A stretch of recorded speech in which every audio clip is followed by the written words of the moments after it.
The views and opinions expressed in this program are those of the speakers and do not necessarily reflect the views or positions of any entities they represent, including OLAS Media.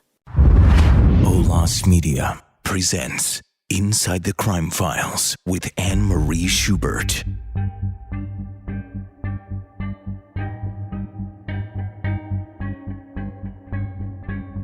It's a new way to spread the word about the search for Raymond Green.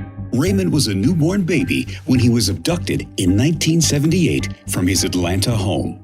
We strongly believe that Raymond could be out there and not know his real identity. To help find Raymond, a short video about his story is now playing on monitors at gas pumps across the country.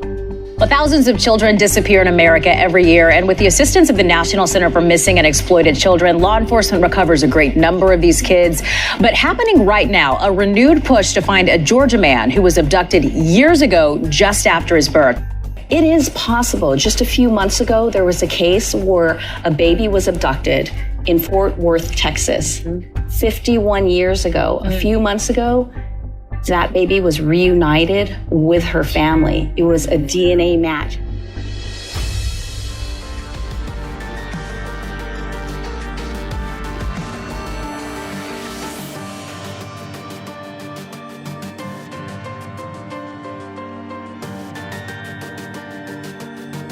I am Anne-Marie Schubert, and this is Inside the Crime Files. Welcome to the Inside Crime Files with Anne-Marie Schubert podcast. I am Anne-Marie Schubert, and this podcast takes listeners inside and behind the scenes of both the investigation and the prosecution of some of the most horrific and notorious criminal cases in both California and beyond their history. This podcast also examines some of the most unique cases, some solved and some unsolved. Today, we're going to talk about a heartbreaking unsolved case that happened just about 45 years ago in Atlanta, Georgia. We're also going to talk about an amazing organization called the National Center for Missing and Exploited Children, which is oftentimes called NCMEC. My guests today are Donna Green and Carol Schweitzer, and Carol is from NCMEC. Welcome to both of you. Thank you both for being here today. Hi, thank you so much, Anne-Marie. Hi, thanks for having me. Well, welcome. Let me start off, first of all, with Carol Schweitzer from NCMEC. And just, first of all, Carol, just kind of tell us a little bit about your background and then maybe explain to the listeners, what does NCMEC do? So I've been with the National Center for about 17 years now. And I came to NCMEC actually as an intern back in 2005 timeframe. And I never left. The passion and the professionalism of everybody that I encountered during my introduction time at the organization just left an impression on me that this was where I was supposed to spend my time and develop my skills so that I could make an impact in this community. And it's been an awesome journey. I've seen our organization grow from just developing our programs and the resources that we can offer over the years, and just see how the resources truly help bring kids home and can come alongside searching family members to make them feel heard and supported and involved in these really difficult cases. So it's been a journey for me. I've always been within the missing children's division and specifically have been focused on long-term casework, whether it's long-term missing children or unidentified deceased children for the past 13 of those years. So for those that don't know, NCMEC is actually a nonprofit. We're located, our headquarters is in Alexandria, Virginia, just over the Potomac River from Washington, D.C. But we also have branch offices. We have regional offices up in Rochester, New York, in Texas, as well as Florida. So we do have staff scattered, and we're just about 450 employees now within the organization across all of our offices. So what, I know NCMEC is a pretty large organization. And when I was looking at the website, you have a lot of different divisions. So maybe kind of explain to the listeners, because you work on obviously missing children, and you mentioned long term. What is that? What do you mean by that? Yeah, so we have, the organization has focus programs from prevention side, which is, engaging with the community, engaging with teachers and law enforcement and family members, educating them and giving them materials of how to prevent child victimization, whether that's through teaching students and kids how to use the internet safely, how to engage them with safety matters of just coming to and from for preventing abductions, all the way to we have a exploited child division that works very closely with law enforcement and identifying and monitoring the child sexual exploitation images, to identify who those victims in those images are, getting them out to law enforcement for appropriate follow-up.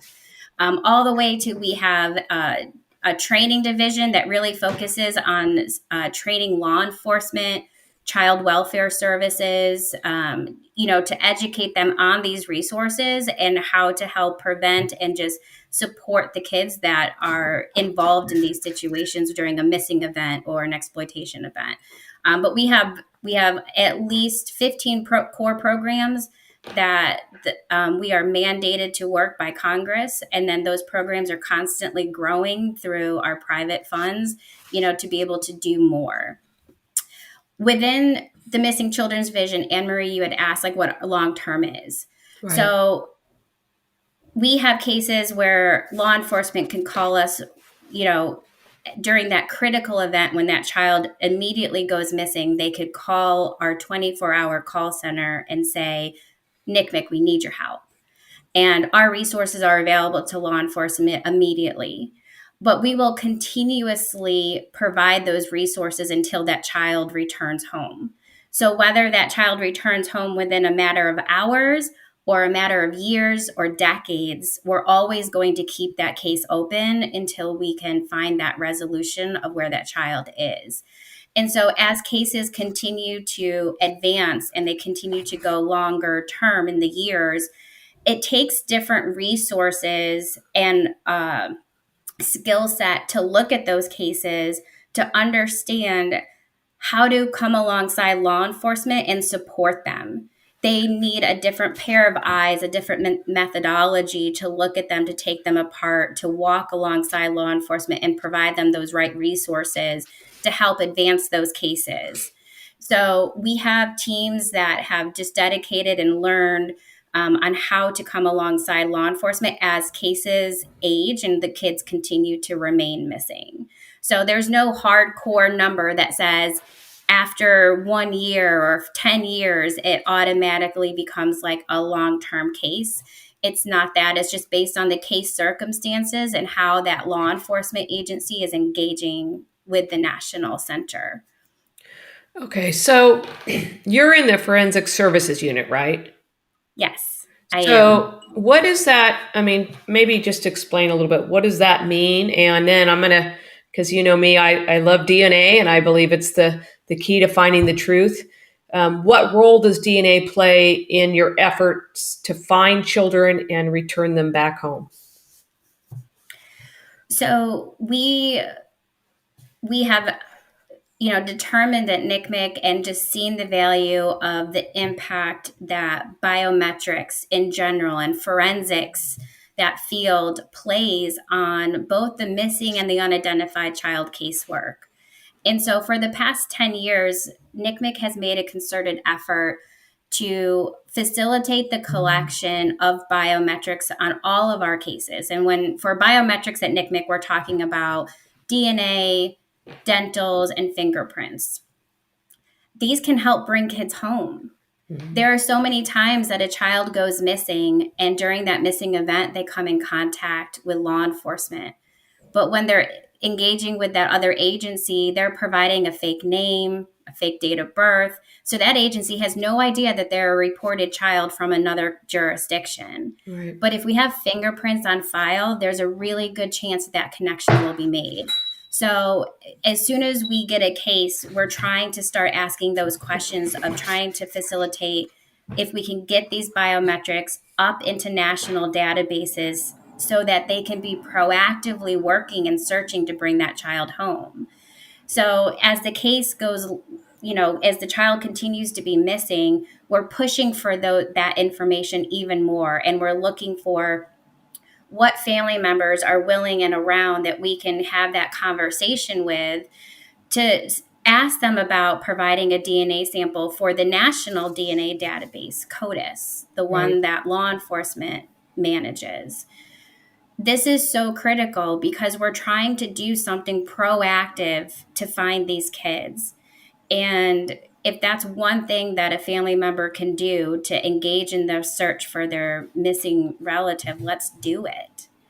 Let's try to see where this goes. And these are hard conversations with family members. Doesn't matter if your child's been missing for a few minutes or decades, right? These are difficult conversations, and we have just a fantastic team, a family advocacy division team, and that just really comes alongside family members of searching family members that can have these difficult conversations to explain and inform what the process is, why we're asking what answers could be discovered by doing these steps.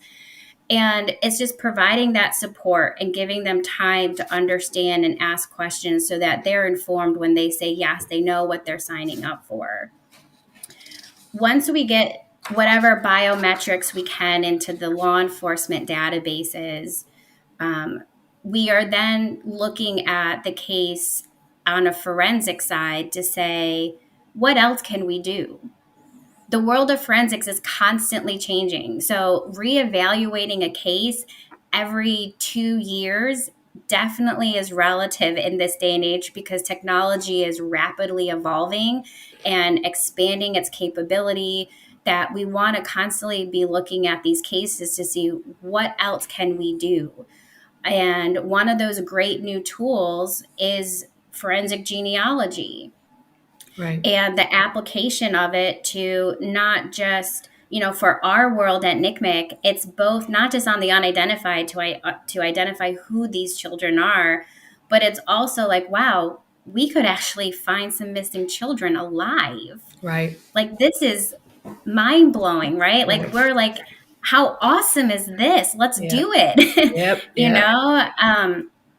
And so it has been such, to be honest, a privilege to be engaged in this industry during this time that we've got to see genealogy apply to cases, because we're seeing cases resolved that may never have been resolved if this technology wasn't available. Right. And it's such a great place to be involved in that process of learning how to do this the right way alongside law enforcement, alongside these searching family members, to help give answers, to help see where this goes. So part of the forensic services unit is we are engaging with external lab partners to develop this tool set that we can offer law enforcement to apply to these cases. And so NCMEC is not a lab. We don't receive any of this stuff back here. We're just the handshake. Like, we're coordinating between law enforcement and the lab that has the technology, making those connections and saying, like, let's get this going. But these labs are donating. They're providing in-kind services to cases that NCMEC is involved in, so that law enforcement or searching family members don't have to worry about the funding or where the money's coming from. The last thing we want is for law enforcement or family to say no because of money. right? We want the Right. resources applied, and we don't want money to be the issue. And so we have just these awesome lab partners that are coming alongside us to say, hey, we're going to support NCMEC cases. And so these can be private labs, public labs, even a lot of federal lab partners provide these types of forensic resources that we can apply. So one of the cases, before we talk to Donna, but one of the things when I was watching a video on NCMEC about long-term missing cases and the use of genealogy, was a case that was recently solved named Melissa Highsmith. Does that sound familiar to you? Yes, Melissa. Melissa was a FASTIC story. Well, I think it's important, and let's be honest, some of the cases out of NCMEC are very tragic, but there are cases that demonstrate the hope that you can, in fact, bring a long-term missing child home. And so before I talk to Donna, just tell us about that case and kind of the value of the passion behind the work, and also just the use of genealogy to help find children. So Melissa was 21 months old when she was abducted from Fort Worth, Texas. And so I think this was in 1971. She was 21 months old, abducted from Fort Worth, Texas. She was left in the care of a babysitter. And that was the last her family saw of her, and last they saw of that babysitter. There was no indication that Melissa was abducted to be harmed. There was all the hope left in this case that Melissa was abducted to be raised by somebody else, unknowing that she has this wonderful family still searching for her all of these years. And when we have these cases, we're always looking for those resources of how do we find them alive all of these years later, when these kids were abducted, when they might not have memories of their original biological family. Right. And so genealogy has played a huge role. So in Melissa's case, NCMEC was able to collaborate and communicate with her family that's still alive, her parents, her siblings, and talk to them about what forensic genetic genealogy is and what these national genealogy databases like Family Tree DNA and GEDmatch are all about. And we were able to inform them and help facilitate getting some Family Tree DNA kits over to the relatives that were willing to provide a voluntary sample for upload into those databases. And so NCMEC facilitated those uploads with law enforcement's assistance and approval. Like, nothing that NCMEC does is without law enforcement's approval. Right. Because these aren't our investigations. We have to make sure that we're working as a team collaboratively with all entities involved. Right. But Melissa's family took it a step further, and they tested in some of the other databases that are available, like Ancestry and 23andMe, on their own, because they wanted to just increase all the chances possible of finding Melissa. And it worked.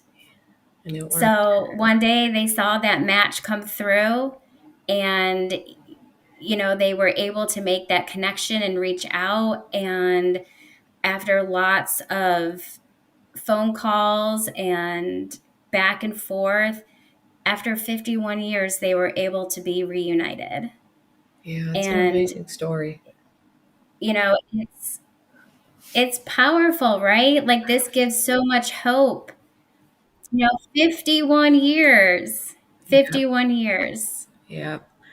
So that's kind of what, I met Donna, I don't know, a month or so ago in Washington, D.C., where she told her story about her and her son. And I'm hopeful that her sharing her story and spreading the word, that same resolution comes forward. So Donna Green, I want to just say thank you for being here. And maybe you can just tell us about what happened to you and your child and how you got involved with NCMEC. Well, I was 16 and pregnant. Um, when it was time for me to have Raymond, I went to the hospital and at Grady Hospital in Atlanta. And after I had Raymond, I went to the windows, because back then they had the baby all arrayed out. They had the baby in a nursery, and you could just go in and see all the babies and stuff. And I went up to see Raymond, and as I was standing there, a young lady walked up. Um, we acknowledged each other by a nod, and then she went to talking to me. Which one is your baby? I showed her. I pointed to Raymond. And she pointed to a little girl and said that that was her sister's baby. Her sister had just had a baby, and that was her niece. We talked for a little while, small talk, and then when I got ready to go back to the room, she asked if she go to the room with me because she didn't want to bother her sister, and I said yes. We got back to the room. We started talking and looking at Lucy. I love Lucy and laughing and Oh, stuff. okay. Yeah, and just small talk. Later on, she came back again, and we just kind of small talk. But she seemed to be pretty cool. So I thought. She was a pretty cool young lady. She's my maybe three years older than me or something like that, 19, maybe 20. And then the next day she came back in and we talked and laughed and she asked me questions and stuff. And then uh, when we got ready to go home, which was on the third. I had Raymond on the first. Yesterday was his birthday. And on the third, we got ready to go home and she asked could she get a ride home because she had missed her ride. She said the people that was taking me home said yes. So they dropped me off first and then they dropped her off. Well, on the 6th of November, she came back to the house, knocked on the door, and I was surprised when I opened the door and saw her. You know how you just get a feeling, but you don't know what the feeling is? I got a Right. feeling, but I didn't know what it was. I never had it before. So I just asked her what she was doing here because it was strange for her to be there. She said she just came to see how we was doing, how Raymond and I was doing. I'm thinking that she must really want to be my friend to come here. Because I said, "How did you get there?" She said, "On the bus." I'm thinking, she must really want to be my friend to come all the way over here on the bus to see me. I let her in and we talked a while and everything and laughed and talked. And then I needed to go freshen up. And when I got ready to go freshen up, I said, when I'm getting ready to go freshen up, I was hoping that she would leave. But she was like, "No, I'll just wait till you finish." I wanted her to leave, but I didn't know how to say that to her. Right. So I just told my brother. My brother was sitting in the chair, kind of nodding a little bit, and I was like, "Hey, watch the baby. I'm gonna go upstairs and take a quick shower, to freshen up." And he was like, "Okay." Well, I just felt something going up them steps, but I just didn't know what it was. So when I got in the shower, I don't even think I was in the shower maybe 10, 15 minutes maybe. And I just had that urgency to get out, just get out the shower. I didn't even know what that was about, but I got out.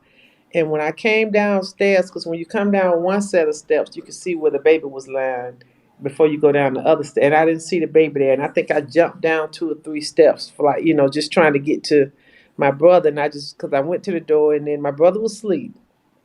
And then Mm. I shook him and woke him up and asked him where the baby. And he was like, "What do you mean where the baby?"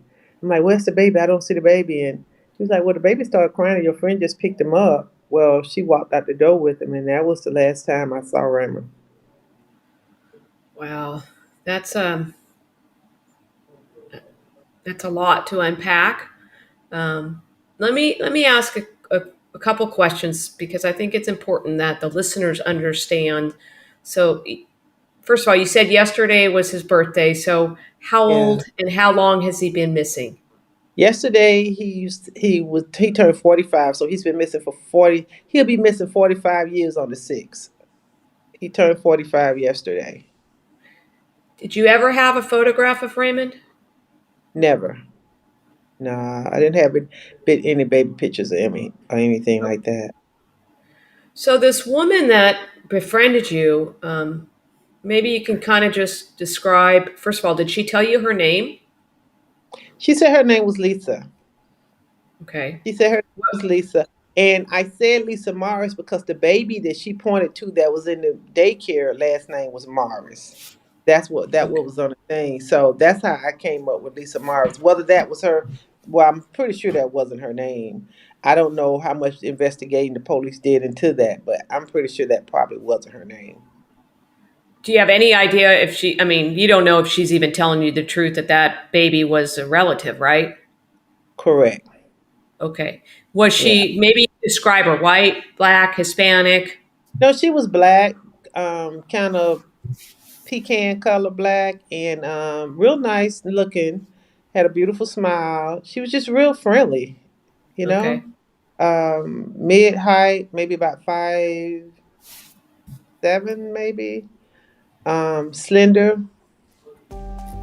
I didn't see her hair because she wore a scarf. I'm Chad Peace. I'm very proud to be the legal strategist for the Independent Voter Project. For over 12 years, I've been proud that, as an organization, while everyone else is focused on the two-sided hyperbolized debate, Independent Voter Project has put their head down and do things like file initiatives and lawsuits that create structural change that actually elevates the voting rights for voters who are sick and tired of the two-party debate. Okay. Alrighty. So, when you come down the stairs and Raymond's missing, I mean, maybe walk us through, like, what did you do when you realized that she had taken your child? Well, when I got downstairs and I realized Raymond was missing and woke my brother up, I ran out the door. I asked somebody going down the street, did they see anybody with a baby? I ran back in the house. I think I just kind of stood there a few minutes trying to figure out, is this really real? Like, what Right. do I do now? Did she take my baby, or is she coming right back, or what's going on? Because I never heard anybody stealing a baby or taking a baby. So it it wasn't computing in my mind that this lady just took my baby. Maybe she, went somewhere and was coming right back. But I went on and called the police anyway, and and even with that, I'm thinking to myself, I know she's gonna come back. Nobody takes nobody's baby. So yeah, I was I was totally confused as to what was Did you, going on. and you had no recognition of this woman at all? Nobody that you know from the neighborhood or school or anything like that? No. No. Okay. So tell us kind of what happened. I mean, with the police, and I mean, obviously he's been gone for 45 years. What's happened? What's happened over the years did they investigate his abduction? They did investigate. I The police came out to my house that day. I think it was maybe one car came out, took my information, talked to me a little bit, rode around, and then that was it. Nothing else that I can remember. I don't remember them coming back out or anything like that. They just kind of said if they hear anything, they'll let us know. I don't know what kind of investigation they did. I wished I did, but I Right. don't know because they lost the file on it. So when I went back down just to get the file to see what exactly did they do, um, they didn't have the file. So I don't know what kind of what they did do, but that's what they told me, that if they hear anything, they'll let me know. I kept calling down, and every time I called down, that's what they said. So I didn't. I don't know. So you said that at some point they told you they lost the file. Like, I mean, how That was long? 20 something years later. I went back down there because at that point, I knew they wasn't gonna do anything. So I went down there just to get the file so I could see what they did do. Because for a while I didn't know what to do. But Right. then they pulled up a file from 1948 right away, but they didn't have his file. And so they didn't believe me. They didn't believe that I had a child that was missing because they didn't have a file on him anywhere. And I reached out to NITMIC, and they didn't have. So I automatically assumed that he would be with NITMIC, but he wasn't. They told me they needed a number, a case number on him. So they told me what to do, to go down there and see can I get that. So when I went back down there, they wouldn't even give me that because they didn't have anything on him. Oh my Um, goodness. so I had to go to the library and pull up something from 1978 that said, this child was missing, and take that back down to the police department just for them to give me, um, The you case know, number. something on them. Yeah, a report on them. So what she said to me was, you know, we can just take down what you say and then put a number on that, and that'll be. And that's what she did. It was like one page, and that was it. But I was thankful for that. It really hurted me that they didn't have, because he's an infant. Like, how do you Right. lose an Yeah. infant? Yeah. Infant fire. Yeah. So Tell me what it was like in the first couple years. I mean, obviously, this has been a mission for you for 45 years, but you're 16 years old and your child's been taken. I mean, what how did you feel? Other than, I mean, I'm a mom, and it just yeah, I lose my breath over the thought of someone taking my child. yeah. Scared. I didn't have anybody to lean on, no adults or friends. So because people start saying I gave Raymond away. Oh my. They say I gave him away, and that I would walk down the street, there go that girl that gave her baby away. I don't believe that. She did something to that baby and stuff like that. So it was kind of difficult for me to really function at the level that I was before, because not only had my child got missing, and I didn't have anybody that could help me. How was I supposed to act now that I had a child that's missing? Because Right. when I laughed, they said, "Look at her over there laughing. She don't care about that child. She did something to her son." And then if I cried, they said that I was about to lose my mind or something like that. And then I had somebody calling my house, letting the baby cry and hanging up the phone, and Oh my and goodness. it just, I just felt like nobody really cared that my son was missing. Wow. That must have been really hard. I mean, I'd like to believe that we've come a long way on Yeah, providing support. right. Yeah, and I've talked to enough victims over the years that back in the day, perhaps they didn't get the support they needed. But at some point, Donna, when you said you had to go basically find the information yourself to get the Mhm. police report. When did you first reach out to NCMEC, and how did you even think about that? I I found something. One of the little slips that came through. They used to come through the mail. That somebody was missing on the slip, and then I thought maybe they had Raymond. I never seen him on there, so I called them, and they had no idea what I was talking about. They said they didn't have him or whatever. And then I don't know who I talked to, I don't, but I told somebody the story, and it was amazing, because even telling them the story, it was like somebody actually listened to me, Yeah. and I felt like they cared. I didn't even want to hang up the phone, because somebody really cared about, Raymond being missing. It was just amazing to me. So they told me what to do, and I went down, and the police wouldn't even give me they wouldn't give me a report. They would not give me the report. And so I remember going back down there again, and it was like, I'm telling this lady what's going on, what happened, and then it was like three or four detectives or whatever just standing over on the other side looking out the door at me like, here come this crazy lady down here talking about Yeah. somebody from so many years ago. And I remember walking out with tears in my eyes, like, what do I do now? They don't have a file on him. What am I supposed to do?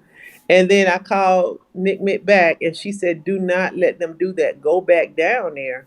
So I went to the library, and I got that pulled up. I asked the lady at the library, can she go back that far and see was anything in the newspaper, and she did, and she gave me that, and I took that back down there, and then they said, okay, so we can give you a report, but that's all we gonna be able to do, and I was good with that. So Nick Mick really brought Raymond to life, Hmm. um, and it gave me a reason to stand and do what I do, because I Did you found have a?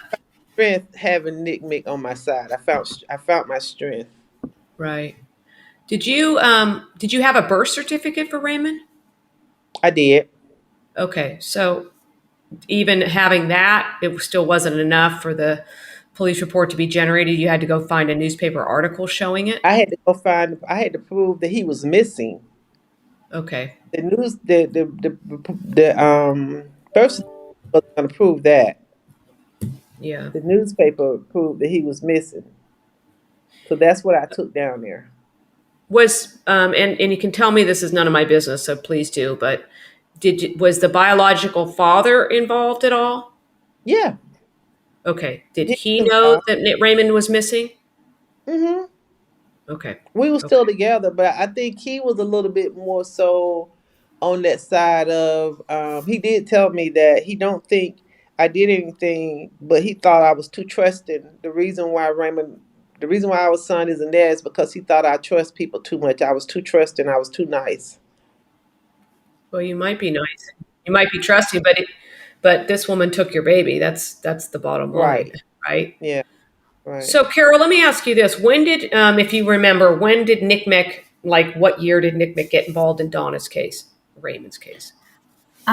We started to get involved in around 2007. Oh, wow. And so during 2007 is when we started to, talk to Donna, have conversations, provide her that support, and just give her that guidance on how to get law enforcement re-engaged in Raymond's case. And throughout all these years, we've actively been engaged with the Atlanta Police Department, providing them resources. We've had some of our Team Adam consultants on multiple occasions go to Atlanta, meet with detectives, talk about Raymond's case, see what other strategies and resources can be applied. We did help Donna many years ago, look for, her DNA into the National DNA Database, CODIS, and then even more recently, her efforts with getting her DNA uploaded into the genealogy databases and search for Raymond.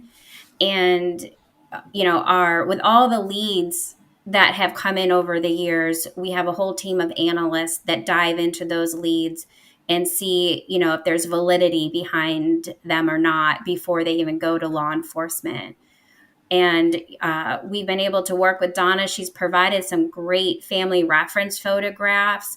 So even though we didn't have, a newborn photo of Raymond, our forensic artists have been able to use all those family reference photographs and create age progressions of what Raymond may have looked like as he's aged over the years.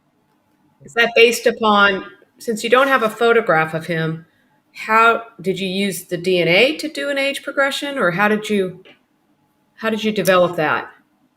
So our forensic artists use family reference photographs of the biological family members. So they will use photographs of biological mom, dad, siblings, at the age of when they're trying to age progress that child to. So if we were age progressing Raymond to 10 years old, we would have gone back and had conversations with Donna to be like, can you send us photographs of yourself when you were around 10? It doesn't have to be the exact age, but just so that the artists can use those in developing what the features of Raymond may have looked like as he was aging up. And, they're not supposed to be this exact, portrait, right? They're supposed to just enhance the features of what we think that the child may look like to spark recognition in somebody that may have interacted with him over all of these years. And so we're able to give the public an image of Raymond, of what he could look like today, in hopes that somebody can draw that connection. So when you mentioned that Dawn, I assume it's Donna's DNA is in these genealogy sites, right? Or other family members? Yeah, Donna has tested herself. Okay. What about, I don't know if you know this, but Donna, do you have a DNA sample from Raymond? Was there any kind of, like in California starting in, the early 80s, they did these blood cards for babies. I don't know if do they have that? No. Not in Georgia. Mm. No, unfortunately. That's too bad. So Donna, let me go back to you. So you start working with Nick Mick. My guess, just from meeting you, is this is something you think about all the time. Every day you wake up, and when you go back to bed, you think about him. But I noticed that you started your own nonprofit, right? Right. So tell us what that's about and what the goal of it is. I started a nonprofit, Raymond Green International Outreach. It's a 501c3. And what we focus on is cold cases. Okay. We focus on bringing awareness back to them because, like Raymond, he was forgotten. And I know it's a lot of family members, a lot of parents out there, loved ones feel like don't nobody care.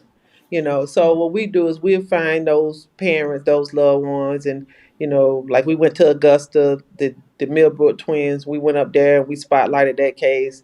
We had a lot of people come out giving out flyers, talking to people, different things like that. Our goal is always to give out at least 150 to 200 flyers, put them in different people's hands in the area. So if the car was last seen here, the phone last pinged there, or whatever, we go Right. out that way. And we also do walks for the missing. We do giveaways in the park and talk to the kids and stuff when they come out. Food giveaway and all that. Talk to the kids when they come out about being saved. We educate the community. Have different events during the year to educate the community. So when you hear stories like Carol talked about Melissa Highsmith being found, when you hear stories about, long-term missing children being reunited, how does that impact you? Well, I know for a fact that I mean it gives me hope. I know Raymond is out there somewhere, and I know that I feel like only God knows our when. So God knows when it's time for him to come home. And until then, when I hear these other stories, because when I pray that the Lord ease somebody's mind today. Bring somebody, it don't have to be Raymond, but bring somebody's child home. Because the way I see it, that Raymond is in a line, and every time a child come home, he's moving on up. He's gonna get his time when it's time, and only God knows our Yeah. when. But every time I hear a case like that, it just lets me know, don't give up. It gives me hope. Right. How do you feel about, this whole new world of genealogy? Do you think that gives you even more hope to bring him home? Amazing. Yes, yes. Because I know if we can't physically find him, DNA, the genealogy, that can, because if he don't do it, maybe his children will do it or Right. something. So you just never know. But that's a whole nother world and a whole nother possibility that if we didn't have, it would be our the hope would be less than it is now. The more I hear about genealogy and DNA, the more excited I get about the Yeah. possibility because I know it's so many different ways that he can come home. Opposed to that one way of somebody finding him, it's so many different ways that he can come home now. So I have hope. You should have hope. I mean, I think there's a lot still that you can think about. And, do you, as a mother, in your intuition, do you think he's still in the Atlanta area or do you have no idea? Sometimes I get a feeling and I feel like he's close. I do. And then sometimes I get a feeling that I just need to pray for him because he's going through. And sometimes I just don't know. Sometimes I don't know. But even those times I still have hope because if he's here, he's found. But if he's a million miles away with the DNA and genealogy and all that, he still can be found. So I'm still That's right. hopeful. Yeah. I used to say before the Golden State Killer was caught that, we were looking for a needle in a haystack, but the needle's out there and you just got to Definitely. keep looking for it. And I Keep feel looking. like the genealogy or the DNA that you guys are Mhm. working so hard on that's going to lead you hopefully to the needle, right? Yeah. I believe it will. I believe it will. I'm just waiting. Like I say, only God knows our when. So it's gonna happen. And until then, I'm gonna keep doing what I do.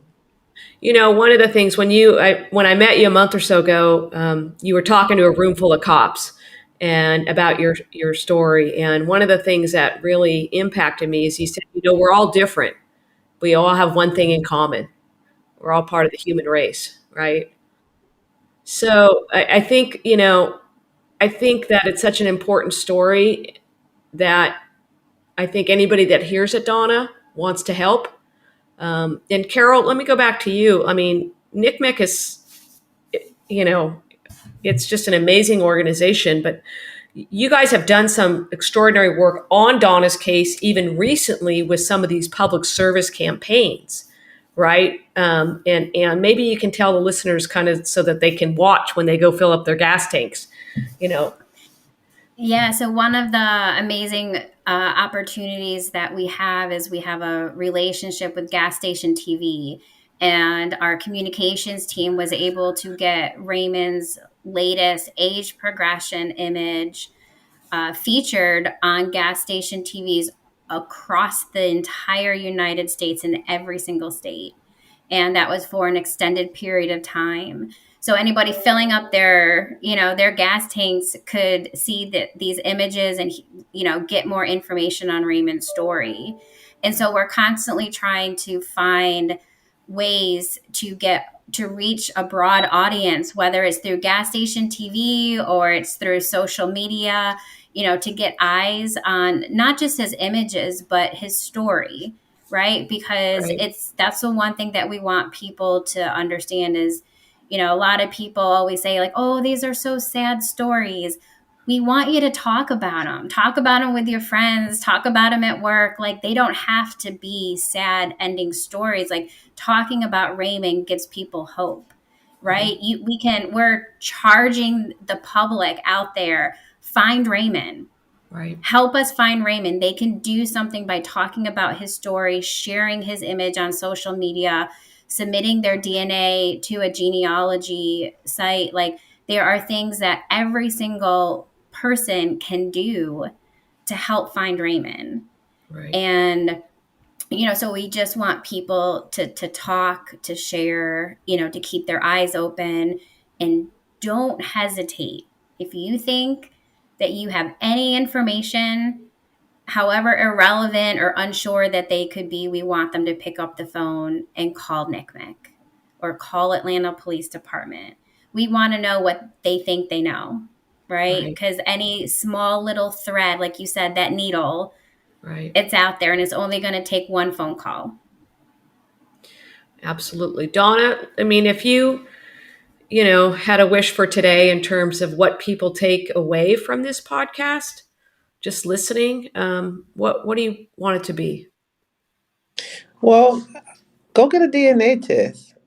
Go do your DNA because you may be Raymond. You may be someone I'm looking for. And if not that, you may be because it's not only that, you can find your family members, you can find loved ones, you can help solve cases. There's so many things that your DNA can do. Go get a DNA test. And when you go by Walmart and see different pictures on Facebook and all those different things, share them. Post them, share them. Take time out to look at the ones that you see in Walmart. Just take time out to look. Because you never know. You might have ran into that person or saw something, remember something when you see a picture. Don't just scroll by it or walk past it because it's not you. Take some time out and look at the ones that's missing. Our children are going missing, and it's not enough being done about it. We all can play a part. Even if we share, you just played a part in possibly bringing that child home. All righty. All right. Well, I can't thank the two of you enough. Carol, thank you so much for all the work you do with NCMEC and to everybody at your organization. Donna, you just keep praying and keeping that faith and the hope. And, it's about the needle in the haystack. And so I just want to thank you both for being here today. Bye, Carol. It was great to see you, Donna. Thank you so much, Anne-Marie. Thank you, Anne-Marie. Absolutely. So to our listeners, thank you for listening. Upload your DNA to these family genealogy sites such as Family Tree and GEDmatch. Help bring Donna more hope and help bring Raymond home. And you can find more podcasts on InsideCrimeFiles.com. So thank you both very much. Inside the Crime Files is produced by Olas Media in San Diego, California. To listen to more episodes, visit InsideTheCrimeFiles.com. Thanks for listening to Inside the Crime Files. Be sure to follow and subscribe whenever you listen to your podcasts.